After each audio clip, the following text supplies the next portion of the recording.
BPF हान्जानि CWC meeting एसे उनाव जागासिनो दं। बेवहाय जोङो फैगौ बैसागुनि सिगां आसाम एसेम्बलि इलेक्सन जिथु जागोन बिनि सायाव सावरायगोन। सावरायनानै सिद्धान्त लागोन आरो जोङो जायफोर गेलेनो गोसो बिथांमोनहा दरखास्त बा एप्लिकेसन होनो हागोन होननानै जोङो जोंनि गेजेराव सावरायलायनाय जागोन। बेखौ मालानिफ्राय होनो हागोन बिनि दिन थारिखखौ दिनै थिग खालामगोन। आरो जोंना खोथाया जाहैबाय NDA हिसाबै BTC ओनसोलाव 15टा सिट दङ। NDA हिसाबै 15टाखौबो दिसपुराव लानानै थांनांगौ बे जोंनि थांखि। आरो 126टायाव NDA इलेक्सन गेलेगोन।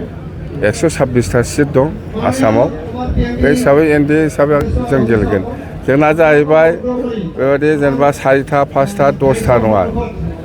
जोङो NDA हिसाबै 15टाखौबो दिसपुराव लानानै थांगोन बास। सार एबसुनि आफादगिरि दिपेन बर'आ बयबो हान्जाया मदद होयोब्ला राजखान्थियाव फैनायनि बाथ्राखौ एसे इंगित होनाय बेखौ नोंसोर मिथिगौना मिथिया? बे माने सोरखौ जाम्बा खालामनो नागिरदों बोलाय? बबे दुनियाव नुखो? सोर CPMआ हयथ' नोंजों एलायन्स दंबा सोरबा कंग्रेसआ एलायन्स दंबा नोंखौ सापर्ट खालामगोन। नोंहा सोरजों एलायन्स दं क्लियार खालाम।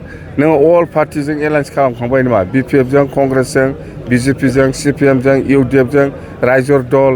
आसामाव बहुद पलिटिकेल पार्टि दं। रायलायदो, रायलायनानै बेबादि जानो हायोबाथ' मोजां। रायलायदो, BPFजोंबो रायलाय, कंग्रेसजोंबो रायलाय, BJPजोंबो रायलाय, UDFजोंबो रायलाय, रायजर दलजोंबो रायलाय, CPMजों रायलाय, CPIML दं, हाजारथा दल दं। बे दलफोरनि हेफाजाब नांगौ होनदों दा दिपेन बर'आ। सार सिडली बियाबाव साथाम साब्रैनि मुं ओंखारबाय। बे नामा हाजार ओंखारबाय थागोन। दिपेन बर'आ मोजां आइडिया। दिपेन बर'ना देरहागोन बियो। गासिबो दलनि हेफाजाब लानो नागिरदों दा। बबेहाय नुफोरखो बबे दुनियाव नुफोरखो बेबायदिलाय जाम्बाथां सेन्टार। मासि जिखिनि BTCआव मासि रानलायनाय BJPनि मोनबाय आरो BPFनि जोंना बिदि नङालै। आङो नुदों चिफ मिनिस्टार बिथाङा आसामनि मुख्यमन्त्रि डक्टर हेमन्त बिश्व शर्मा बिथाङा बुंदों BJPआ मोनब्रै लागोन, BPFनो 11टा हगारगोन होनना बुंदों। बे 11टा हगारनायखौ दिसपुराव नांगौना नाङा? मानो जोङो NDA हिसाबै मथथे 15टाखौबो दिसपुराव हरजोबगोन आं बास। 13 तारिखआव भारतनि गाहाय मन्थ्रि फैगासिनो दं। भारतनि प्रधान मन्त्रि नरेन्द्र मदि दाङ'रिया बिथाङा फैगासिनो दङ। जोंनि BTC रायजोफ्रा बिराद मोनसे आसायै दङ माबा मोनसे मोनगोन होननानै। आरो जोङो BTCनि जेसेबां जाथि जनगोष्ठी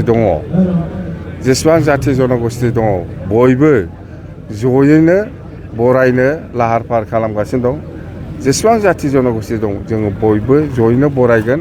आरो जोंहा मोनसे दासिमबो आसा दङ भारतनि गाहाय मन्त्रि प्रधान मन्त्रिया निश्चय BTC रायजोफोरनि थाखाय